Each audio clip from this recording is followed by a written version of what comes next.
And we're on.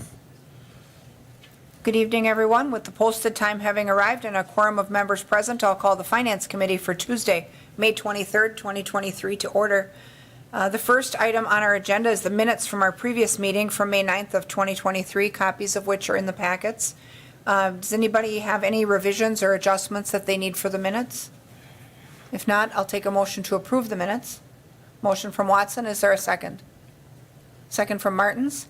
Members in favor signify by saying aye. Aye. Aye, opposed? None are opposed, the minutes are approved. Item number 2 is discussion and possible action approving the sole source purchase of Thermax A72 MP resin from Curita for the drinking water treatment facility. You'll see we've got some information in our packets for sole source. We had talked in the past in some of our joint sessions with the Water Commission that coming up real soon here, we would be asked to change out that resin to maintain low PFAS levels until the granular activated carbon solution gets rolling. This is the first ask for that, it looks like, to keep us at our goal of being under that 20 parts per trillion. Does anyone have questions for Eric on this item or on the sole source for the resin? Go ahead, Doug. Yes, just, I guess, for understanding for the record here, what is the normal frequency change of this resin as originally intended before we started using it for PFAS? 17 to 20 years. Yeah. Okay. Yep. Question on the bid, it shows freight to project site, and then in the notes it says full freight allowed to job site. Do you know if that's which one it is? No, the cost of the freight is what you'll see. That's part of the total expenditure that we'll have, cash outlay. Okay, so that freight line of 6590. Yes. Okay, because in the notes, the first item, it says full freight allowed to the job site. So I don't know. I couldn't tell you exactly, but that could be that they will provide it to the job site, but there is a cost, which they included, so Curita, we're purchasing this directly because there's a long lead time, and so that it's available when we need it, and then we just have to schedule with the installer. So Curita, in order to keep our warranty, we're going to purchase through them, and that's the reason for the sole source. Okay. And then they also, from their distribution facility, once they have it, and then with that we need it, they will arrange for transportation to the site. Okay, so then the 1,200 per day technical assistance we won't have that. We'll have a third party installing. Right. So there is a cost under the pricing table for Curita America, the service technician for the supervision and startup. That'll be $11,400. And that additional cost would be if we need them for additional costs for whatever reason. I think that's a unit pricing that they have. Okay. So if they needed to stay on for a longer time Right. or more of them? Correct. Okay. And so it's kind of like getting a pricing list, if things take longer, if they're, for some reason we need them longer, it would be $1,200 a day. That's what they would be Okay, billing so us. I guess my question is there additional mechanical contractor or general contractor services that'll be involved with this, or is this turnkey under that 710,000? That's just for the materials and getting it to the site. There'll be an additional cost on top of that of the actual contractor who will be putting the material in, getting it set up, and then Curita will oversee that for us for that $11,400. Okay, and we don't know who that is yet, probably. We're bidding that out with our GAC project on Okay. what that cost will be. So that's out for bid right now. Got it. Thank you. Okay. Yep. Okay, go ahead, Sarah. What is the timeline for this too? Like when will we need this replaced, like the resin? Yeah, that's a good question. Right now, we're seeing PFAS breakthrough at about 8 parts per trillion total. We we do feel like, after about 9 months in service, as early as 7 months, so that will probably be late summer, maybe August, could be as far out as September, October, but it will be this year, for And sure. then when was the granulated carbon, is it GAC? Yes. Yeah, when is that going to be implemented or planned on? Yeah, so the completion that we have right now would be November of '24. Okay. We're working on trying to figure out if there's going to be any material delays for that, because if we have to extend that date anymore, there may potentially be a third changeout, depending on how far that might have to extend out. But right now, we're looking at November of '24, having that online. So usually it would have lasted longer if we weren't trying to filter the PFAS out, but that extra layer is causing it to be replaced more frequently. Yeah, because the direction is to keep it underneath the 20 parts per trillion. And so from our pilot study, we've shown that this media, it will attract PFAS and hold it, but some will break through eventually. And so that's what we're seeing at about the 9-month time frame. Okay. Yeah. And then where is the expense coming from? Like, where is the money coming from? Is that? This will be part of the loan program that Okay. we have. So it'll be reimbursable through the loan program with the DNR. Okay, thanks. Okay. Okay. Is anyone else? Michael? Does this resin's treatment properties, still exist after the PFAS breakthrough? So like we originally, you were using this resin for like I think it was the manganese and some of the other element or minerals in that we wanted to remove. So do those properties still exist even though we see the PFAS breakthrough in the resin? Yeah, so the resin's doing a great job. It's for total organic carbon removal. That's what it originally designed for. And so, the design life of this is really for that purpose is for 17 to 20 years before change out. So we're changing it within a year. Okay, so Yeah. it's crucial for the PFAS removal that we replace it, but it's still good on those other, Yes. for eliminating those other properties. And Absolutely. then what about the disposal fees? Is this like landfill then or something, or Yeah, recycled, or? So what we're proposing right now, because that is up in the air as well, as far as a clear direction on what to do with it, they will be removing it from the vessels and dewatering it. And the PFAS is shown through the testing that it adheres to the media, and it'll be stored in vacuum vessels until we get a decision on how we have to dispose of it. Okay, so there'll probably be a future expense on that then. That's correct. There will be that. That's a good point, Michael. Okay.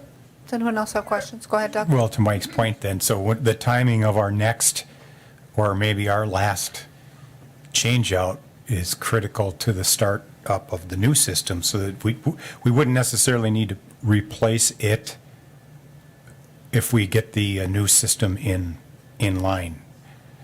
So in other words, if it's approaching the PFAS saturation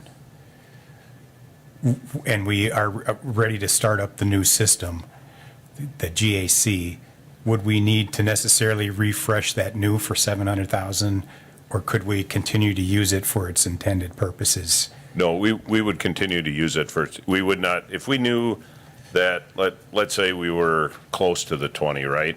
But the GAC was going online, and then we would just keep that material in, put Okay, the good, GAC good. online, and we wouldn't need to replace it. Yeah. All right. Okay. Go ahead, Sarah.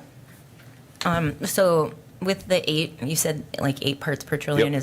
so do you sort of have a guesstimate timeline of when we'll need to replace this? You said by August, September, Yeah, I'm thinking between August and October. and that's when we'll get to that That's- 20? Yeah, that's our estimate right now, Okay. based on the pilot study. Okay. Yeah. Thank you. And we are testing monthly now. Okay. Anybody have additional questions? Go ahead, Carol. So just so that I'm clear, so this would be the first change? Yes. And then I thought you said maybe the third change, so we may need another one We will definitely. next year We'll definitely need a second one, yes. before the Yep. GAC. Okay, the Correct. gag. Okay, Yep. okay. And then depending on what we feel, with materials and things like that for the GAC process, If the completion date stays in November, I think we'll be okay with only 2 changeouts, but if that gets extended any, significant time frame for whatever reason, we may need a third. Okay. To stay within that 20. Sarah? Thank you. Yeah. All right, one last maybe stupid Yeah. question. So you said that the resin is still good for all the other properties that we use it for. Is it just disposed of, like we have to dispose of it, or can we save it until and reuse it later once we get the other system online that would filter out the PFAS? Or is it pretty Yeah, much I junk? mean, I think that's a good thought, except, like trying to save it for years, right? Because I don't know, I haven't looked into if we saved it for 15 years, could we use it 15 years down the road if we, I don't know. And we're going to store it somewhere in the meantime until we know how to dispose of it anyway, right? That's correct, yeah. Okay. Yep. Okay. Additional questions or comments? If not, is there a motion to approve the sole source? Motion by Lukens, is there a second? Second by Watson. Further discussion? Seeing none, members in favor signify by saying aye. Aye. Aye, opposed? None are opposed, Thank that you. item carries. Thank you. Item number 3, discussion and possible action on approving the elimination of the positions of parking operations coordinator, parking cashier, parking operations worker, and the creation of the position of building maintenance technician. Now, all of these that we have, items 3 through 9, come to us with recommendations from the HR committee who have vetted these changes. So you have information in the packets on each one. We do have James, our HR director, with us if anyone has questions on these. Does anyone have any questions on the first one, which is the parking situation? Go ahead, Sarah. I guess I just had a question about who are these the individuals that work in the ramp, or who are the parking, sorry, I was trying to find who, the positions that are eliminated, who are those positions? I know one is retiring, right? Right. I think these are the positions. One of the positions hasn't been filled anyway, because if you see, the FTE has 0 by it, the operations worker. I think it was in the staffing plan, but for whatever reason, it was just never filled. And the other position, that person, I'm thinking, is looking at bidding on another job within the city. They've known about this for almost, I think Eric said from 6 months to a year. They've known about with the machines. It kind of made their jobs obsolete, so they knew this change was coming. Okay, thanks. Okay. So, Doug? Yeah, I guess to that point, so that requires some sort of a notice or job posting. Seems like it's a completely different job. However, the other ones that are basically promotions in place, do they trigger that any kind of similar notice requirement? I think, as I mentioned earlier, they've been notified for 6 months to a year. Basically, I think what you're talking about is like a warn notice, and that's basically if you're going to lay off 2/3 of your workforce. And there's no requirement. I think what was done to them was done more of a courtesy. There was no requirement to do that. Okay, that's a good point. I was getting more at is like an internal job posting, if our policy is to And so- internally post the new positions. So we were essentially creating 4 or 5 new positions. Some are, 2 of them are similar, but I think One. One and what a Doug half. is getting at is these reclass positions, we don't repost those. No. The people who are occupying the existing job get the promotion automatically. Because basically what this is looking at the job description and realizing and admitting that the job description has basically morphed over the years, and it's put them in a higher pay class. So that's why those jobs will not, they're technically not promotions. They're just really being put in the correct class. okay, I got two more quick questions, if you don't mind. Do you have a rough, I guess I could have totaled them up. What is the total impact? Maybe Marianne knows? Sorry, I haven't looked at these. Okay. I think they're listed there. I can add those up. Right, I did those by the reclass, by the positions. I can remember, I know the transit is about $7,000, fire is about $9,000, and the others were around $3,000. Okay, last question is, with the number of these, is this a citywide review, or were these individually brought to the surface for That's a good consideration? question. I think some of these, the one in transit was just with the old director moving on and getting the new director. It's more of a reorg.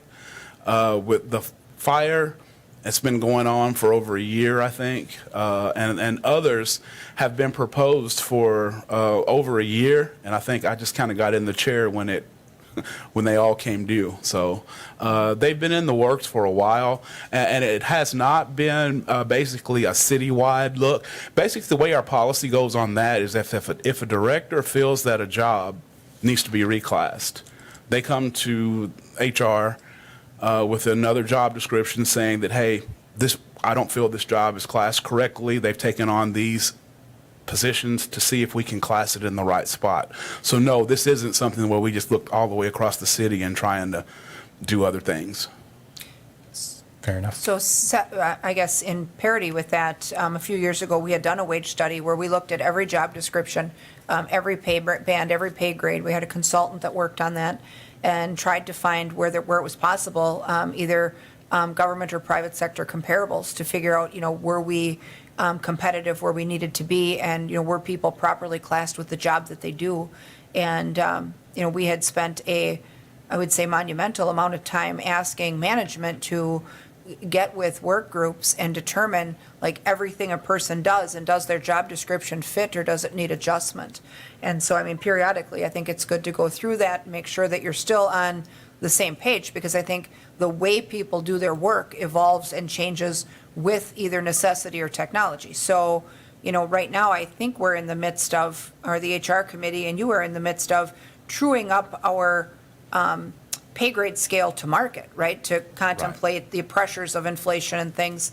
But we're not to the point where we need to do that full-scale, deep dive, full-on job description review yet again, right? So I think Right. case by case, if departments are finding that these positions are changing, or that when there's vacancies, they're better served to like change the way a position functions underneath that same budget. Is that kind of what these are? Yes, that's exactly. And I actually emailed the consultant at Gallagher, let him know what my thinking was, and he agrees with my terminology. He agrees with the methodology, excuse me.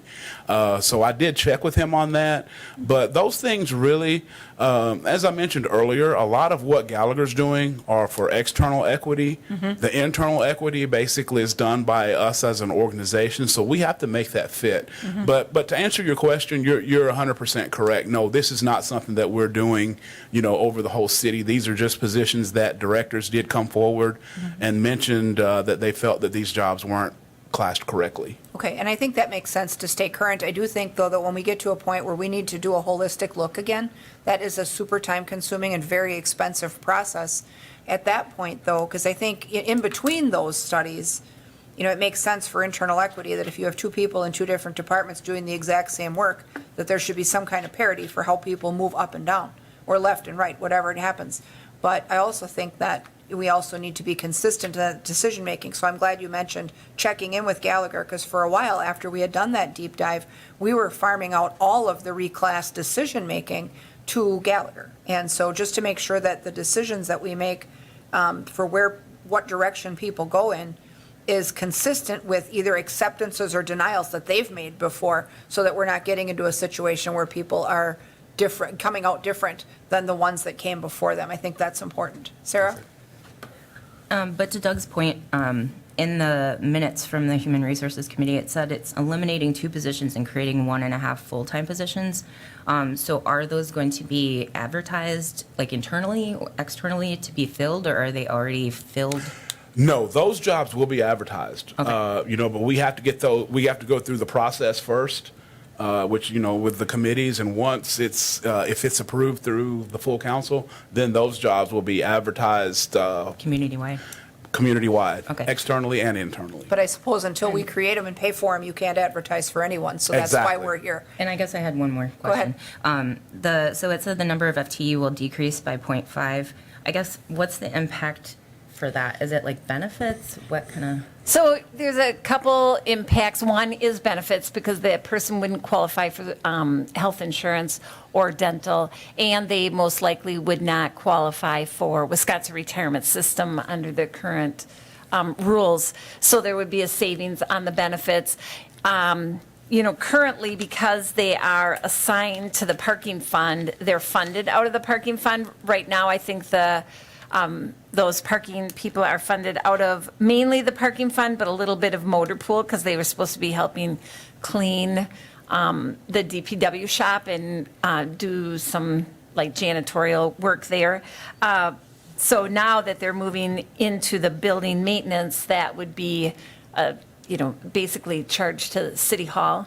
And so it will be all levy. If you recall, the parking fund does rely on the levy, so I'm not sure that it will actually be a net impact to the levy itself, except for the savings from full-time to half-time and the elimination of the benefits. But, yeah, so it will be a little different on how it's shown in the financials. Sure.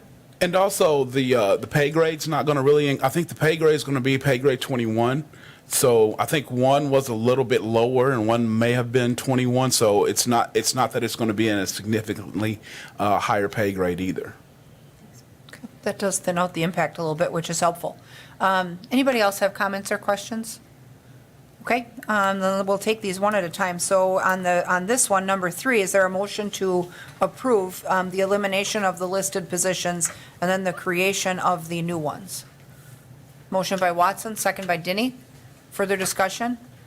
Seeing none, members in favor signify by saying aye. Aye. Aye, opposed? None are opposed, that motion carries. Item number 4 is discussion and possible action on the reclassification of the Transit Operations Manager at grade 14 to Deputy Transit Director at grade 12.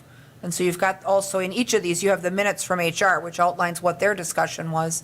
It looks like their recommendation was to approve. Does anyone have questions either for James or for the new Transit Director? If not, go ahead, Doug. I guess in part, this is music to my ears because the first I heard that we're going to change gears down at Transit was in the HR committee where we had some discussion of what possible expansion could take place and things like that. So maybe the Transit Director could give a quick view of how he sees the structure changing down there or specifics to this job description. Sure. So I think, some of the specifics of this role is that, my role is going to be to provide a lot of the long-term visioning and planning with trying to get the transit system to grow and meet the needs of the community.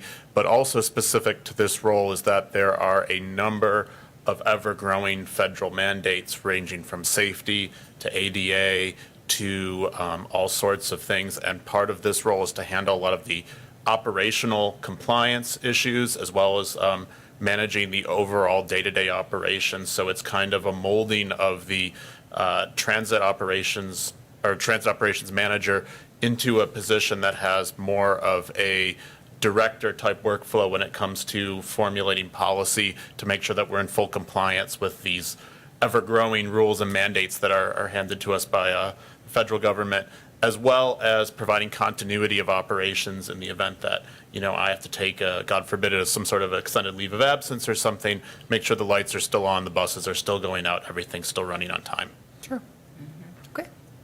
Anyone else have questions on that? If not, is there a motion to approve that reclassification? Motion by Lukens, second by Dinny. Further discussion?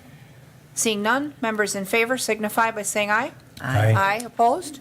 None are opposed, that motion carries.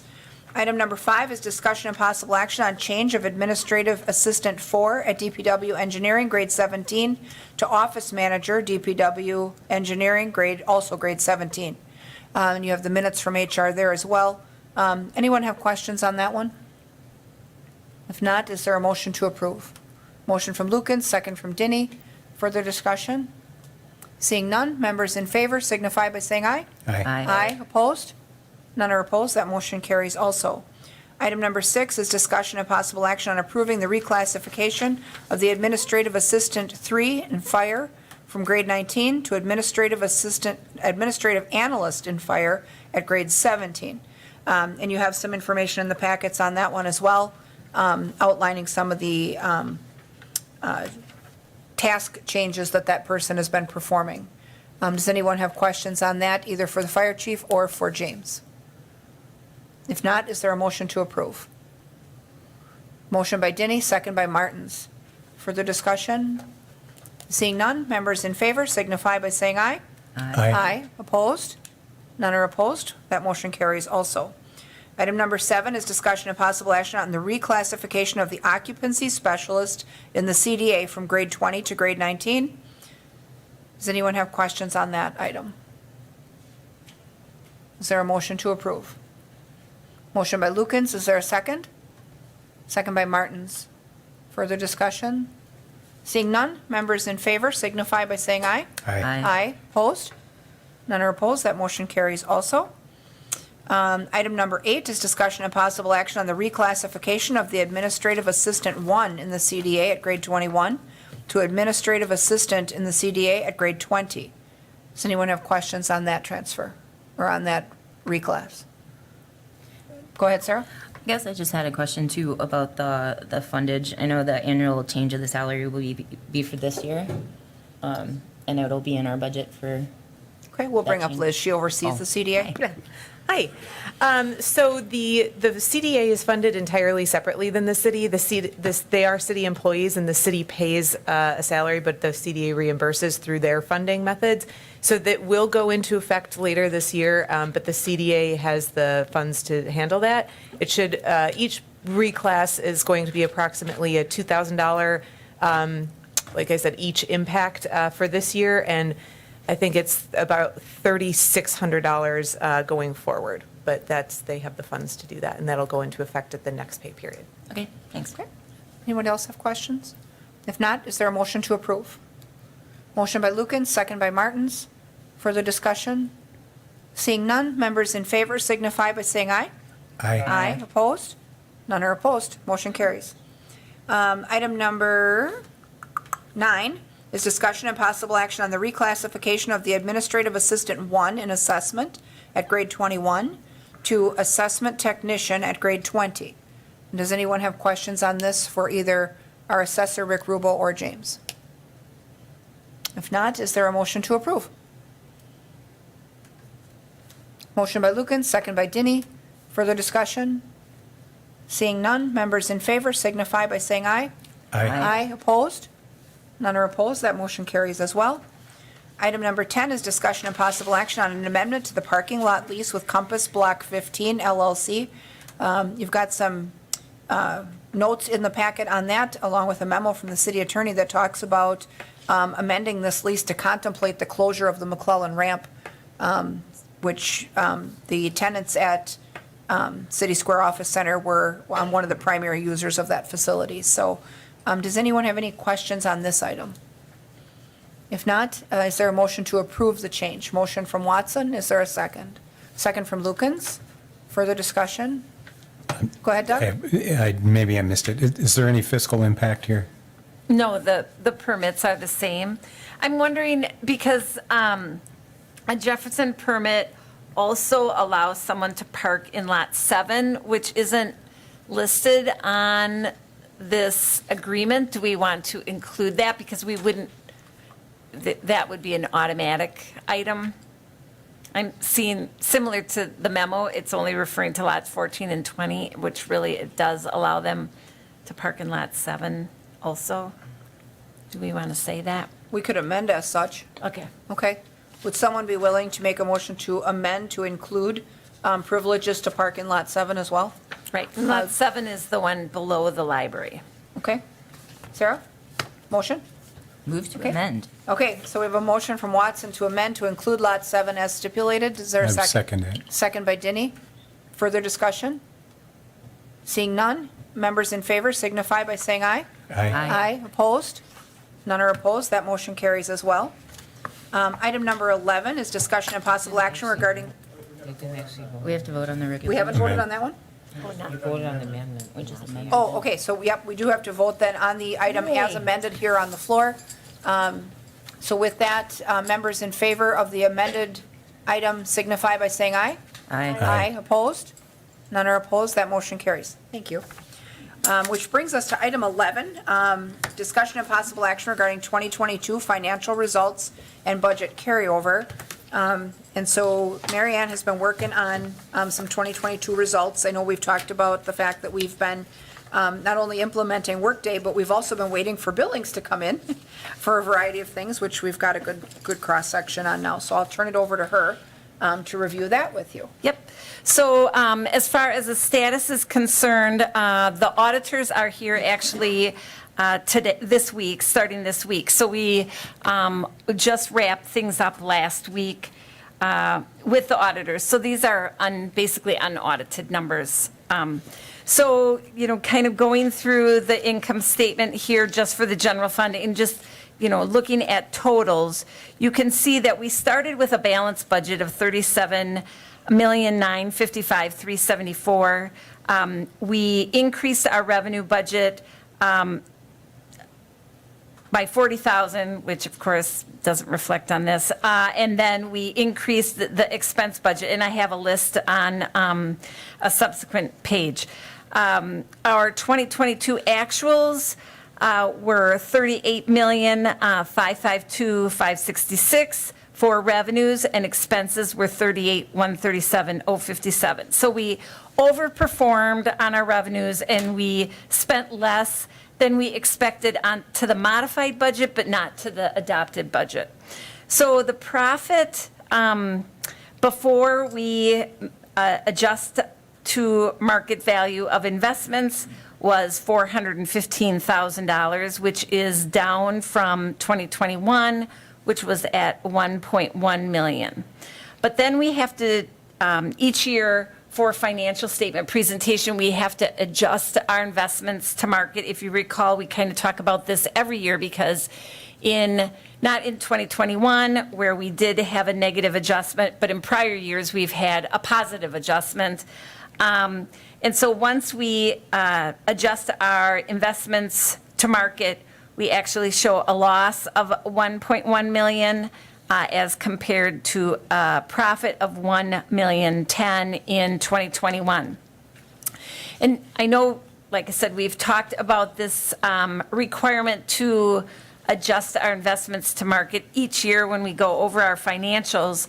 But if you look at the 5-year treasury over a period of time, you can see that, in 2017, the rates started to decline. They bottomed out in 2020 and now are at kind of a all-time high for this period, 2017 to 2023. And what that does is when you purchase an investment, if you purchase an investment at the time that the federal government, because we're buying, federal government securities, it's at par. So the federal government goes out, says we're going to, issue how many, hundreds of $1,000,000 of federal securities. It's at par, so you get, face value for the investment when you buy it, and there's a stated interest rate on it. So, like back in 2020, that could have been, 0.3%, let's say. Now, and the federal government says we're going to pay you that 0.3% on your $1,000,000 investment every 6 months, and until maturity. But if now the interest market has changed, and now if they issue new investments, let's say the interest rate is 3%. So since that initial investment is still in existence because it has not matured yet, and someone is trying to sell that investment midterm, no one's going to want a 0.3% investment where they could go out and buy a new one at 3%. So what they do is they discount the value of the purchase. So you have a $1 million par investment. Now you could buy it for, let's say, $800,000. These are just, like example numbers.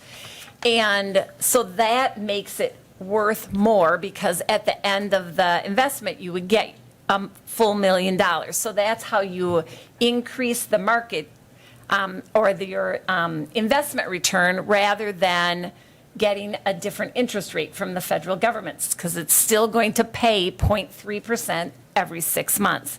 But at the end, you paid a discount, so now you're going to get full pay, and that market is what we have to adjust to. So if all of our investments that we purchased, let's say 2019 to 2021, right now are sitting at a below market value because someone can go and get 4% on a new treasury, but we probably purchased it at a 1% interest rate. So that's why we have to adjust to market. Now, how does that impact us financially?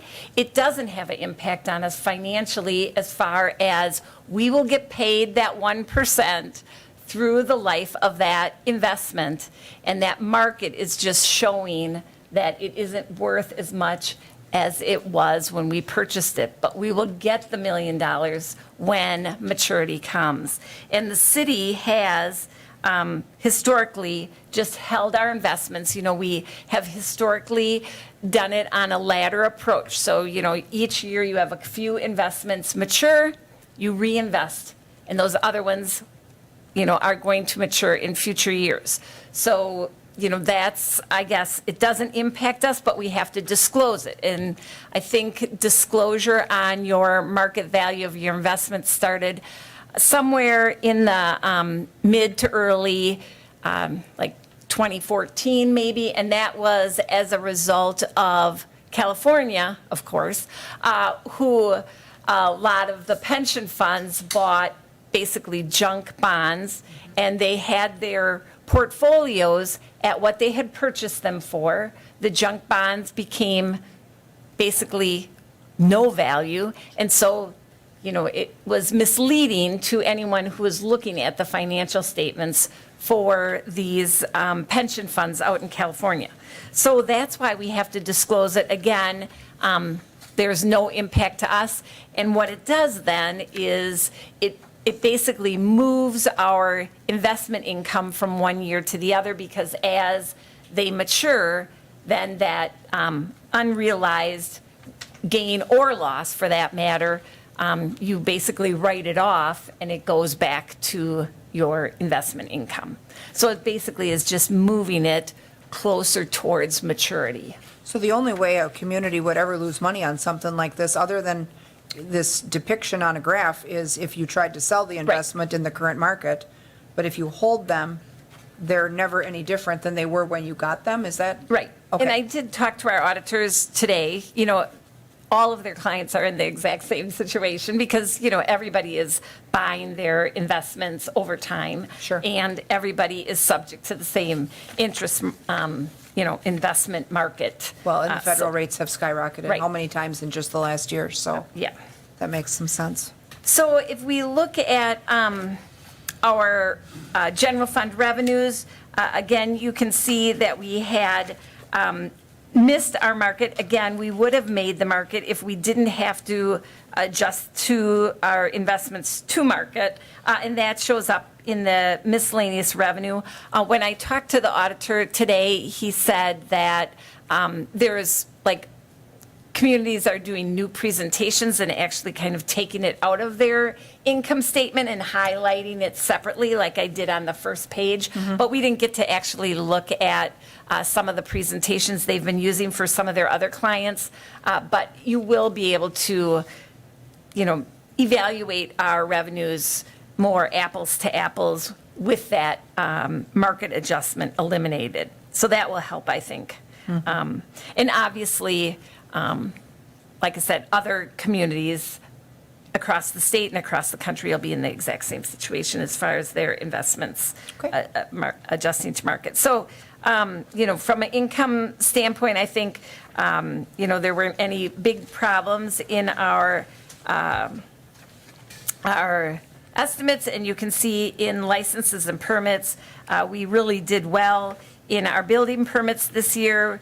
$340,000 over budget. So that was a big winner. Well, it's significant indicative of growth, which is good. Sarah had a question before we sure. switch to expenditures.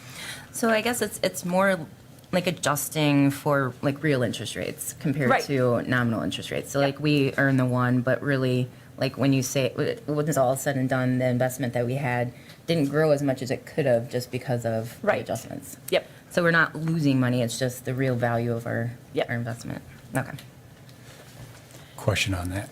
Go ahead, Yeah. Doug. What is the total principal investment that represents this 1.5 million loss? Oh, it's somewhere around $30 million. So then inevitably, the way the interest rates versus bond value changes, this will reverse, and Right. someday we'll see a 1.5 million potential Right. gain, which really isn't money that we can spend. So Right. to your point, it's probably a poor evaluation point here in the income statement. Correct. Go ahead, Sarah. Because to say, like you said, with our investments, I mean, there are treasury bills and bonds and securities, so. Right, it's all They're government. not like Federal government CDOs securities, or- yes. Yeah. It's 100% federal government Right. securities. So they're very secure, they're Yep. rated rather high Yes. on Moody's, so. Yep. Okay. Excellent. Okay, on to expenditures. So expenditures, and I wanted to bring that up, really, as we did our budget modifications during 2022, our expenses grew, and again, it was because we had made a profit in 2021, and there was some desire to get some things done. And so, we expected to lose $874,000 based on our budget. And you can see that the main area, one of the main areas was our transfers out, and I have a kind of an outline of all of the budget mods that we did this year in the general fund. But the only area that we showed, well, two areas that we showed expenses over budget was in the area of refuse, so that would be our curbside collection. And that was really just a miss in the budget because their schedule changes or their contract changes by 2% each year, 2% inflation, and then they do get a component if natural gas, because all of the trucks are run by natural gas, go over, I think it's $2.90, which this year they did get that additional payment, and then new housing construction. So, we're basically estimating some of that during the budget process. So, and it was a minor adjustment. And then the transfers out, and that was really basically an accounting for the motor pool lift that was purchased out of the general fund, but we have to classify the asset in the motor pool fund, and so to get that proper classification, it showed as a transfer out. So the asset was budgeted, but just in the wrong fund, basically. And so really just kind of reminding us of what we all did to modify the budget in 2022. You can see here, we had a property tax settlement agreement due to a lawsuit. That was $13,900. The 150th celebration, $25,000. The leaf baler equipment contract was $6,000. The paid internship program was $20,000. The airport management agreement was $36,000. Project carryovers were $29,000. General fund uncompleted projects, and that might have been that lift. $129,000. Legal services, $100,000. The HR compensation study, $80,000. And then the last one, which took place the last couple of months of the year, was the motor pool of $435,000. So if you look at, I guess, the last number of years of what the accumulated impact to our general fund is from 2009 to 2014, we had a net loss of $166,000. And from 2015 through 2022, including that adjustment to market, we have a net gain of $5.1 million. So the general fund is still in outstanding condition, and we'll go through the rest of the funds at the next meeting. Does anyone have questions on that? Let's go ahead, Sarah, and then Doug.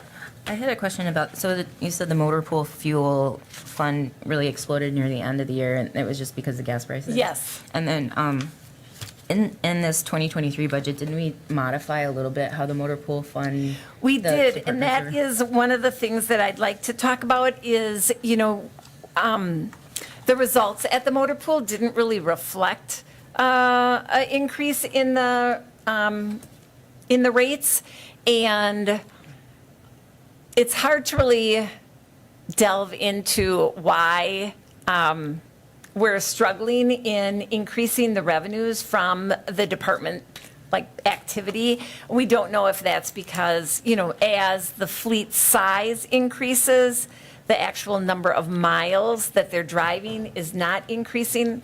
Are their cars parked and not driving? Because the driving is really what generates the revenue for the motor pool, because it's either a per mile or a per hour charge. So when we look at the motor pool at the next meeting, there are a couple of options that we could choose to try to have better control over that. And we can go through that at that meeting.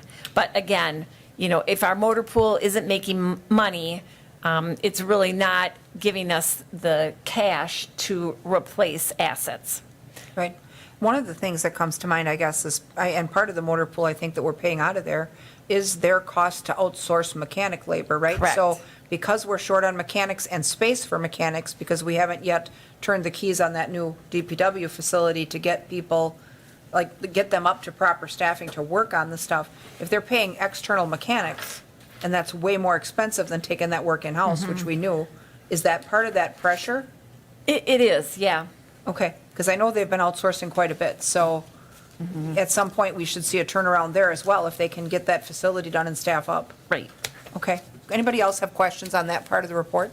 Doug, did you have one? Sure. Go ahead. I guess, so the second to the last page shows what essentially amount to maybe a dozen modifications over 20 Yep. budget mods. Okay, so I think that does also help illustrate the total impact of minor and seemingly small budget modifications throughout the year, because there's $1 million right there that we've allowed to creep in. So I think it's important to keep an eye on that. And then I do have a question relative to the chart, or maybe relative to ARPA. ARPA in part was designated to offset revenue loss. Yes. What impact, if any, has that had on the general fund, and maybe you can explain how it impacts our expenditures? Sure. So the revenue loss category really was developed initially when the ARPA funds were first released, was a look back. So you were looking during COVID to see how your revenues dropped, and that was going to be your computation. And it was a relatively complicated computation. And so then, if you recall, the federal government somewhere in the first year said, oh, we'll allow you to just proclaim a $10 million lost revenue. And that can be, you can elect that and use that 10 million. And associated with that revenue loss, it didn't tell you how you had to use your revenue loss bucket of funds, but for that you should use it on things that government spends money on, whether it be government services, government assets, purchasing government assets, things like that. So that's why, as we've been approving new projects or programs out of ARPA, we have been classifying them as, within the categories that the federal government has established.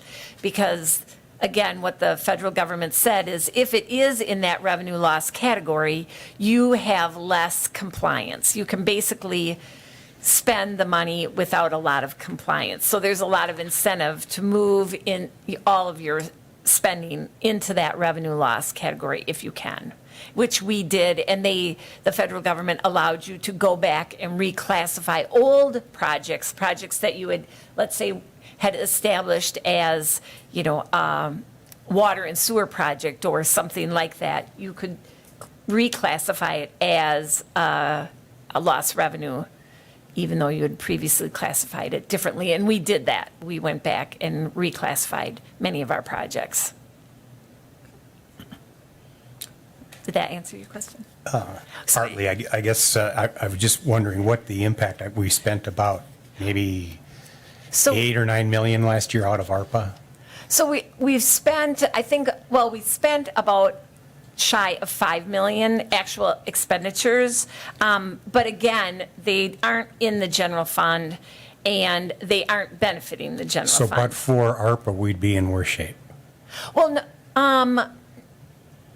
well, I guess you wouldn't have been able to do, really, the only big government things that would have been funded by the general fund are the 3 firefighter positions, which those didn't get filled until 2023, and then the 17th. community outreach person, that would have been a general fund activity.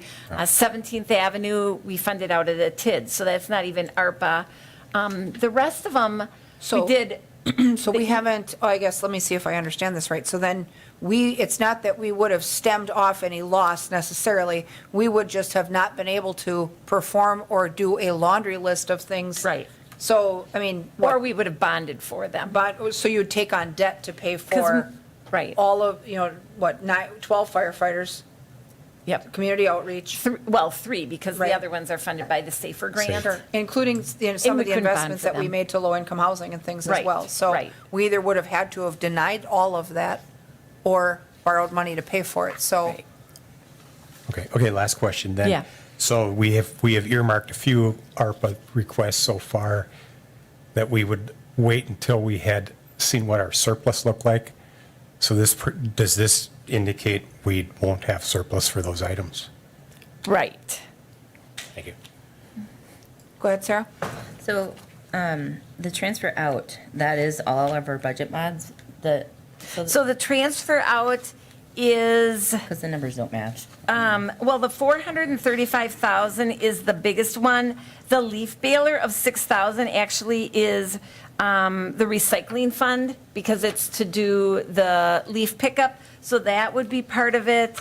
The airport management agreement is actually within the airport fund, so we're transferring it out of the general fund into it. So I think if you add those 3 together, that's your budget. Okay. I think it should be pretty much your budget. So it's not all of the budget mods we did isn't reflected in the transfers out, it's part of some of Right. the other categories that we Yes. have? Okay. Thanks. Anyone else have questions on that report at all? Okay. So with that, that's our last agenda item. I would take a motion to adjourn. Adjourn. Motion by Watson, is there a second? Second. Second by Martins. Members in favor signify by saying aye. Aye. Opposed? No one ever is. We'll stand adjourned then, and common council will start in this chamber at 6:30. Thanks, everyone.